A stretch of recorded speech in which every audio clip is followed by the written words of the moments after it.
Welcome to the Great Loop Radio podcast, brought to you by America's Great Loop Cruisers Association. We're dedicated to sharing Great Loop information and inspiration with those actively cruising, planning for, or dreaming about a Great Loop adventure. I'm Kim Russo. I'm the director of AGLCA. Today we're continuing our Story of Our Loop series, and we have some of our Gold Loopers here. Bill and Molly Webster are going to be sharing the story of their Great Loop, and we'll bring them in just a second. Before we do, as always, we want to take a moment to recognize and thank our Admiral sponsors who support AGLCA at the highest level. They are Curtis Stokes and Associates, Great Loop Yacht Sales, Passage Maker Trawler Fest, and Waterway Guide Media. As always, we encourage our listeners and our viewers to support these businesses that support the Great Loop. So I'd like to officially now introduce you to Bill and Molly Webster. Bill and Molly, thanks for joining me again. Thank you, Kim. Great to be here with you, Kim. Great to have you here too. And I know you've done some webinars out for us, so obviously familiar faces to many of our loopers. But this is a little bit different because this is going to be all about the story of your loop. So let's, start off. Tell us what interested you about the Great Loop. What made you decide to take off and do it? Well, I think we didn't really know what the Great Loop was. We just heard little snippets about it. And you had one of the Looper Lifestyle seminars. It was over a weekend in Connecticut back in 2015. And that's certainly what got me hooked. And Molly at least was said she'd go along for the ride. So Molly may have been a little reluctant there. Am I sensing that? I don't know if I was reluctant. I think I was excited, but Bill's kind of a boat addict, so. Gotcha. Yeah. Gotcha. And so we were not going to retire until July of 2019. And both of us worked out a deal with our work where we could take 3 months off. And so in October of 2016, so about a year later, we went down the East Coast and over to the Bahamas. And then came back. So we did that part of the loop early on. And then when we both retired, a week after retirement, we were on the boat, headed south from Maine again, only this time we turned north up the Hudson River in New York City. Mm-hmm. Okay, so let's talk a little bit about the boat. Tell us what you looped aboard. I just want to start by saying we live on the ocean. And we've always had a boat, from a big sailboat to a little Boston whaler. Mm-hmm. And what year was it, Bill, that our Boston whaler broke loose from its mooring, crashed into the rocks? That was August, just right outside our house of 2015, just a few months before the seminar. We got really good insurance on that boat, and Bill decided, I think at that point, we'd been to the seminar? No. But he decided he wanted to do a totally different kind of boating. So that's when he started researching boats that we could live on. So we were, and we've taken a different tack than probably the typical looper. We wanted a boat that was big enough to live on, but small enough to trail, because we wanted a boat that was going to last more than just the loop. And we ended up with a small trawler called the Rosborough RF246. And the Rosborough, and there are probably another 4 or 5 makes out there that are both trailable and livable. And so between our two experiences that led to the completion of the loop, we lived on the boat for almost a year. Yeah, and it's interesting that you said that, because a lot of I think there's this perception that loopers buy a boat for the loop and then they sell it. And while for many people that is true, it's not always that they sell it because they're getting out of boating. It's because they sell it because unless you're actively looping, you don't often need a boat of the size that you're looping in. So for example, ours is 40 feet, right on the average of looper boats. But we have had the discussion, and there's no clear answer yet. But, after this, what's next? It doesn't make sense to us to have this boat sitting in Charleston where dockage is hugely expensive and have a home in Charleston. And one of the options on the table is something smaller and trailerable so that we can tow it back to Well, the we can places we'd talk like to to you about- explore. yeah. You can Later skip that middle step, having had lots of boats before. So, tell us about the advantage for you for trailerable.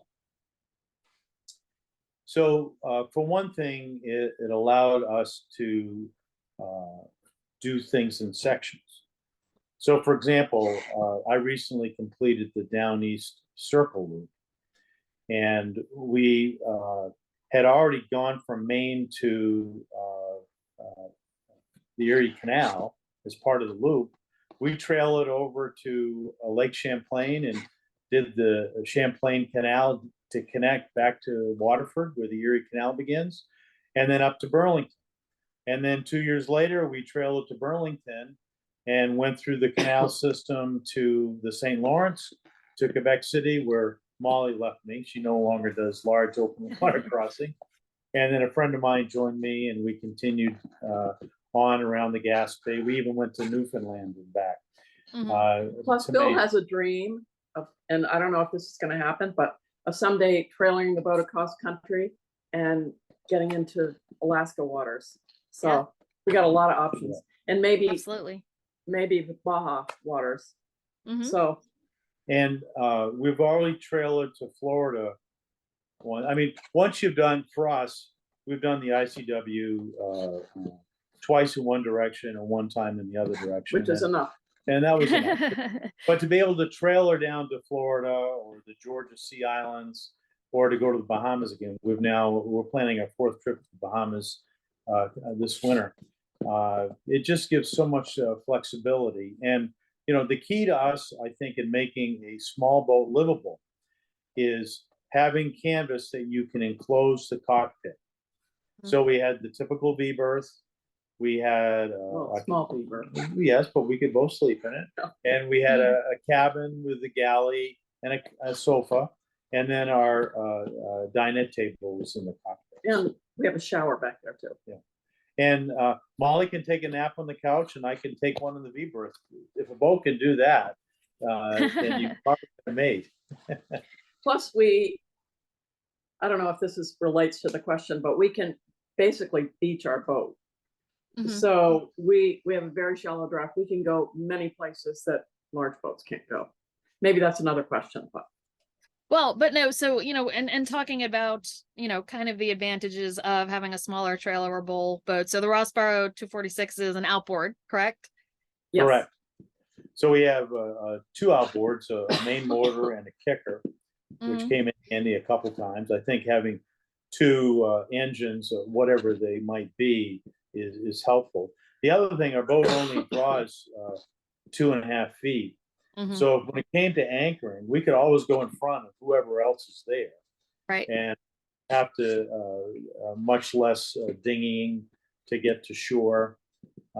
Just there are a lot of advantages anchoring in shallower water. So we're very happy with our choice. It wouldn't be for everybody, but you don't have to have a large boat to have a wonderful experience doing the loop. Yeah, and I'm glad you said that, because you really did have obviously a very similar experience to everybody else. You got to go the same places everybody went, probably had a little bit of an easier time of it in some of the skinny water. And certainly things like dockage are less expensive, but tell us, kind of your cruising preference. Did you choose to anchor a lot, or did you stay in marinas a lot, or some of both? We've been talking about that this afternoon in preparation for talking to you. I liked it all, honestly. I think our intention originally was to do more anchoring, but it was almost half in marinas, right? Yeah. And I love the marinas too. So the marinas are where you could meet up with people. Right. But even with anchoring, we had our dinghy and we could dinghy ashore. Yes. But we liked it. We liked it all. I mean, with anchoring, you go into remote places, maybe that are like little small hideaways. But yeah, I like the variety. We probably tried to do no more than 40 miles or so. with the idea that we wanted to be at a new location by early afternoon, where so maybe we'd have lunch on the boat, or maybe we'd go ashore and have lunch. Often we found that you can get a much better deal in a restaurant eating lunch there as opposed to dinner. Sure. And we also found that many places the restaurants weren't anything to write home about. So lunch was a good thing to do. And then we also loved exploring. And certainly we explored on the water, but also there's a great deal of exploring to do on land, whether it be on foot, bicycle, or car rental. So we can talk more about it. We learned so much about history and just a great appreciation for what our country has to offer. Yeah. And I do want to talk about, some of those experiences, but on a book that, what's the length overall feet? Is it a little bit bigger length overall? So it's 25 feet, and then we have a stern extension with the outboards. So altogether, it's 28, 29 feet. Okay. So Molly mentioned the dinghy, and on a boat that size, some might find it hard to figure out where you put a dinghy.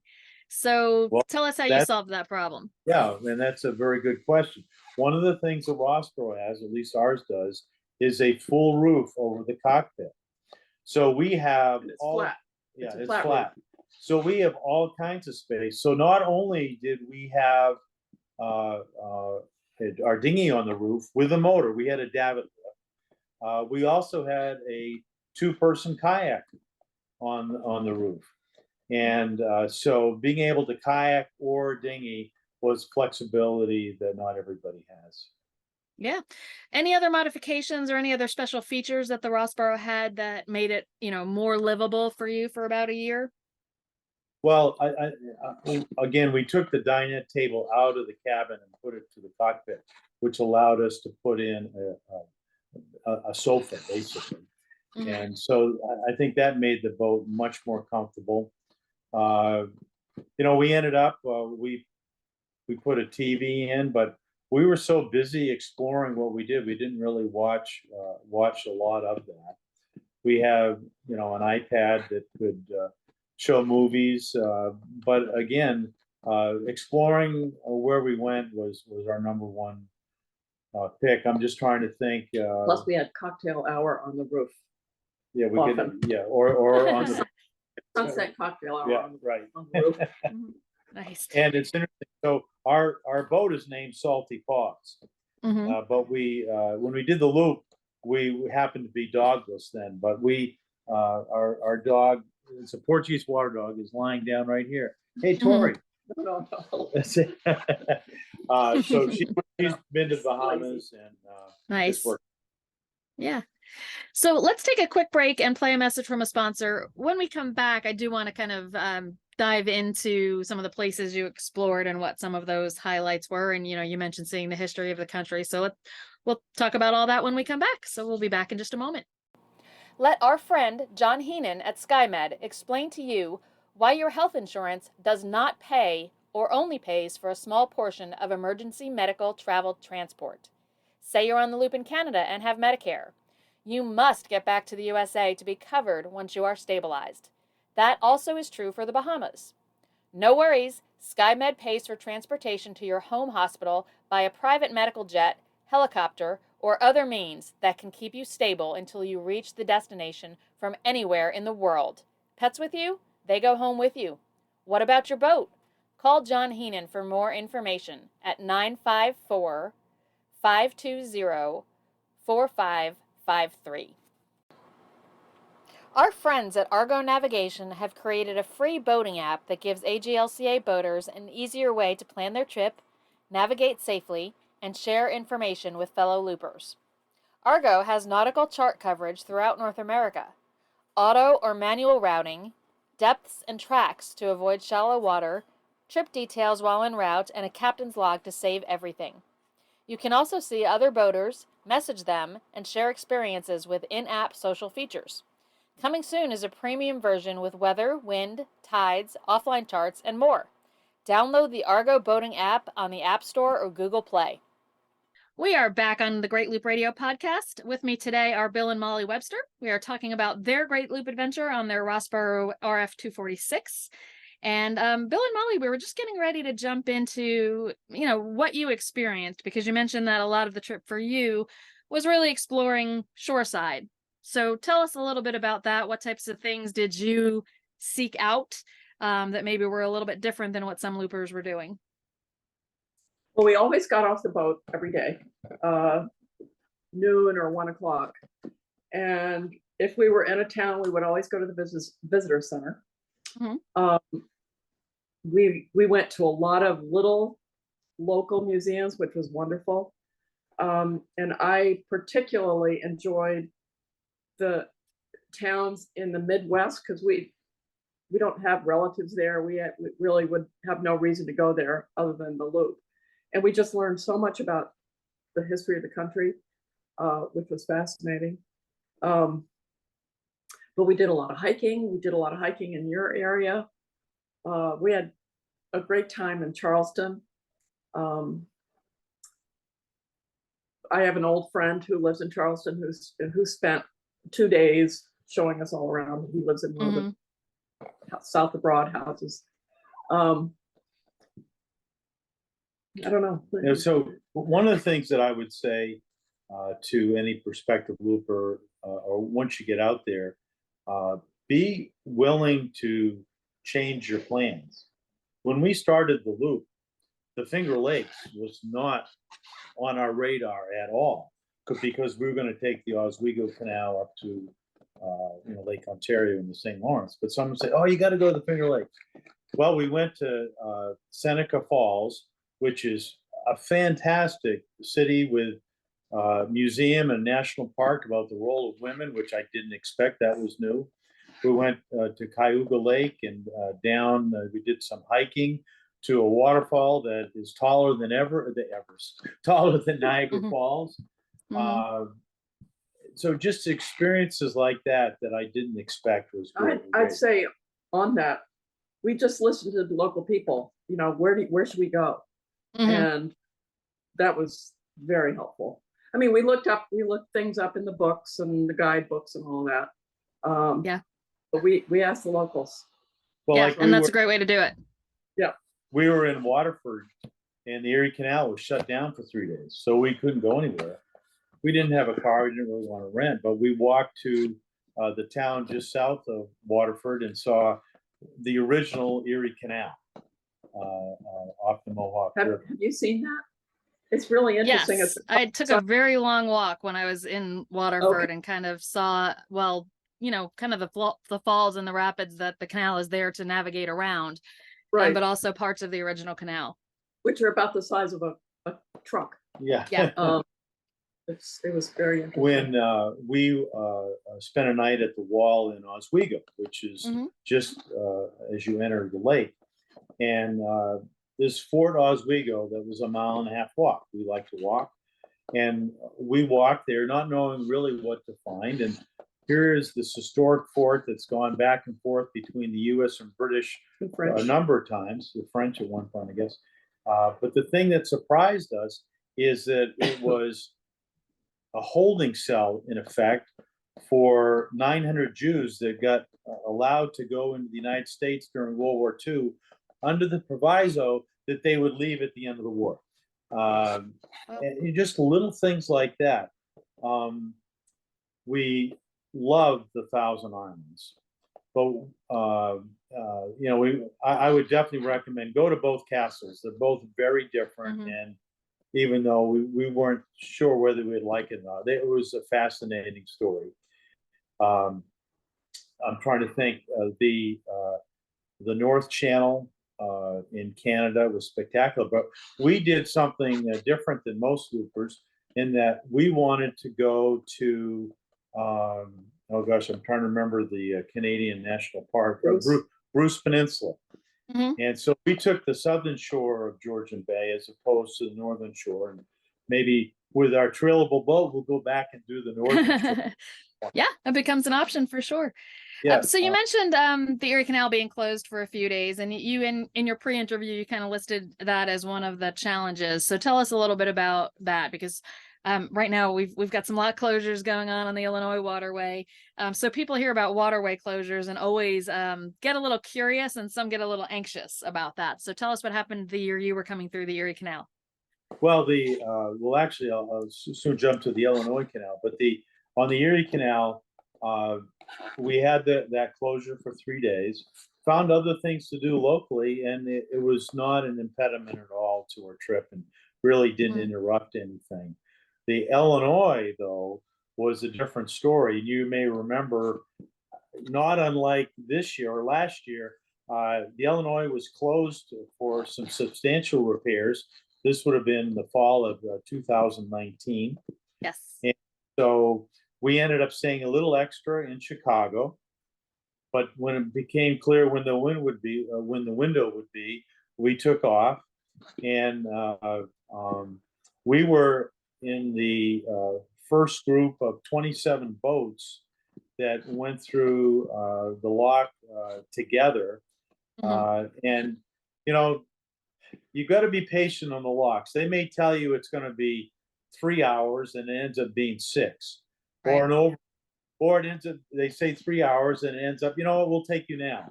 You just got to be flexible, because the canal system, particularly the Illinois River, first priority is to commercial boats. That's right. And so it's a privilege to be able to go through. And I also, when you're stuck somewhere, you're not the only one stuck there. There are other boats, and we always found that all the boats that were stuck were in communication. So it just made it feel safe and easier. Yeah. So I think we were on Joliet Wall with 27 boats or something. Yeah. We were double and triple tied up. So that really worked out well. And I don't know, it may be the reverse now, but when we did the Illinois River 2 months prior, things had been closed because it was 40 feet above flood stage. Yes. So in going down the Illinois River, it was still high but passable. We could go right over the wing dams, for example, no problem. We still saw the wing dams. The anticipation of the wing dams terrified me.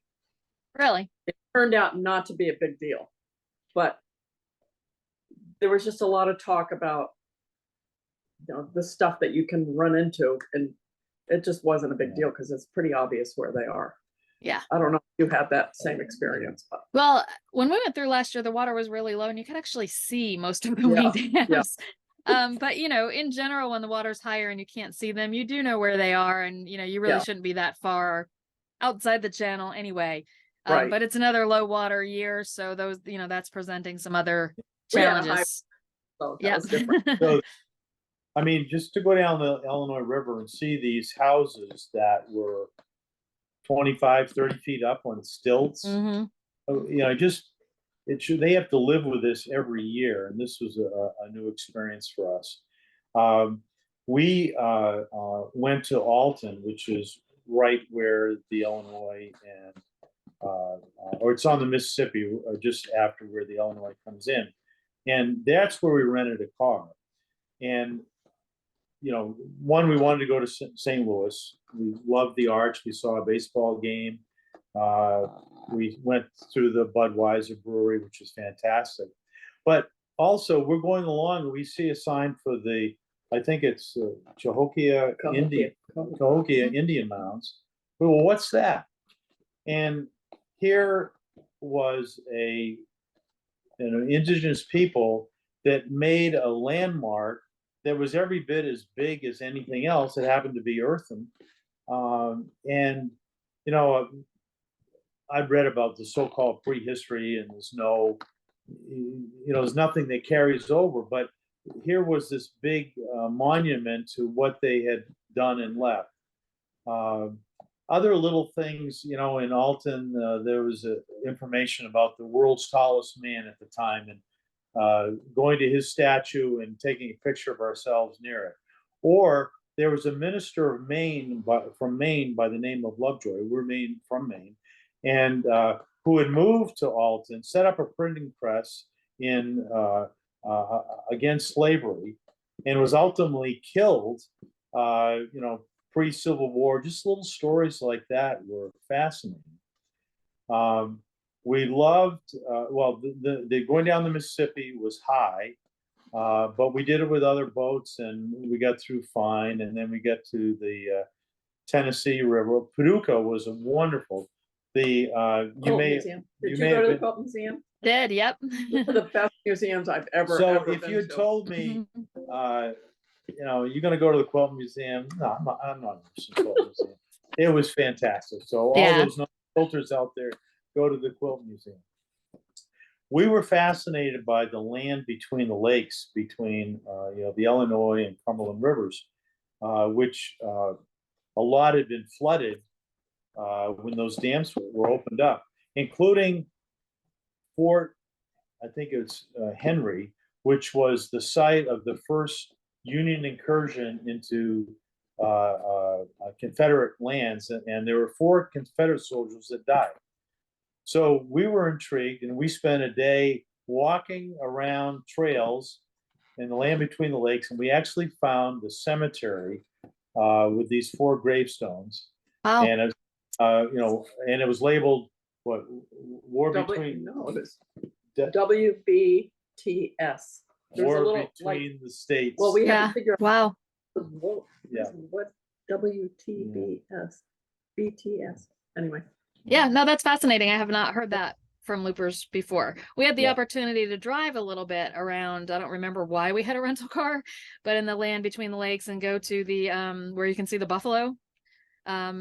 There's kind of a drive-through area where there's lots of wildlife that you can see. So that was pretty neat. But so what advice would you have for somebody who's considering doing the loop? Don't overpack. Oh yeah, halfway through the loop, we sent all these boxes home with clothing. If what you wear today, you can wear tomorrow, because you're not going to see the same people. And even if you do, nobody cares. Exactly. They're wearing the same thing too. Yeah. Now we did have temperatures go from 25 to 100 degrees over the course of our loop. So that's a pretty big range. So where did you hit the 25 degrees? Alabama. Can you believe it? Alabama. Alabama was the coldest part of our loop. Yep. And what time of year was it? It was in November. Okay. December. No. We went for Thanksgiving. Yeah, we got down to Orange Beach. Yeah. Okay. Well, I'm sitting here in Alabama here in October, so I better get moving soon, because I'm not up for 25. I think certainly you want a seaworthy boat, but within that, after that criteria, there's so many boats out there that are more than adequate. I mean, right. I'm not planning on, or wouldn't advocate doing it on a jet ski. I know there are people that have done that type of thing, but a boat, and again, for us, don't dismiss a smaller boat. You don't need a washer and dryer to enjoy the route. We did have air conditioning and heat, so. But all the marinas have washers and dryers. Yeah. Exactly. Exactly. Also, I mean, I don't know who's going to go to the Bahamas. It's really not part of the loop, but it's kind of a good side trip. Yeah. But we had read that finding groceries is impossible in the Bahamas, but that is just not true. It's a little, you have to plan, because the ship comes in certain days and brings their supplies, but there was plenty of good food to buy in the Bahamas. So yeah. And Kim, I should also share, because I don't think many loopers have done this. We actually crossed our wake in Bimini. Oh wow, that is pretty unique. Yep, I don't hear that a lot. We had a cart that we used to haul our groceries, right, and our fuel at times, because the fuel at the gas station was much cheaper than the marinas. Or water sometimes. Again, we went to some remote places. Right. I think the crossing is obviously the thing that can be of concern to most people. Mhm. And not being on a schedule. And unfortunately, we were on a schedule. We are the last, Um, we're like the 10,000th Yeah, person but to say not that, being on a oh my God. schedule gives you the flexibility to cross when you'll be comfortable. Exactly. Yep. So we are running out of time. I do want to point out for anyone who is listening, AGLCA members have access to the 2 different webinars that Bill and Molly have participated in with us. So if you are intrigued, they did do one about looping on a smaller boat, and they've also done one for us on off the beaten path about some of the things that they went and explored that a lot of loopers don't actually take the time or, have the know-how to figure out, wow, that there's something really nice that I'd like to see nearby. So those are 2 webinars. We recently released a lot of our webinars to our membership. So they're on our website for AGLCA members free of charge. So definitely check them out. And Molly and Bill, thanks for joining me and sharing the details of your loop. I think you've inspired some to not discount those smaller boats that are easy to get to other places when you finish. And just 2 quick things. Yeah, absolutely. Love Nebo, which Yes. provides, Mhm. but with your membership is a great way to find other loopers, and we use that a lot. And the other thing is, we finished the loop, and we're so pleased that we had the opportunity for one flat rate to become, in effect, lifetime members. And it's just wonderful to continue to associate with loopers and provide whatever knowledge that can be helpful. We were watching Nebo when we were up in Canada, Yeah. just to keep up with those loopers. So, It's a lot of fun. So yeah, we'll have to do a web or a podcast on Nebo soon because it's been a while. So I'm sure you've just also piqued some interest from listeners who maybe are not too familiar with Nebo. So we'll try and schedule that pretty soon. So again, thank you. We don't know what our next plan is after we finish the loop, but Maine is on our list in the Down East Loop. So we may be cruising your area. So hopefully our paths will cross on the water at some point. Very good. Great talking to you. All right. You as well. Thanks for joining us. And thanks to everyone who's watched or listened today. We'll be back next week with another episode of the Great Loop Radio podcast. Until then, safe cruise.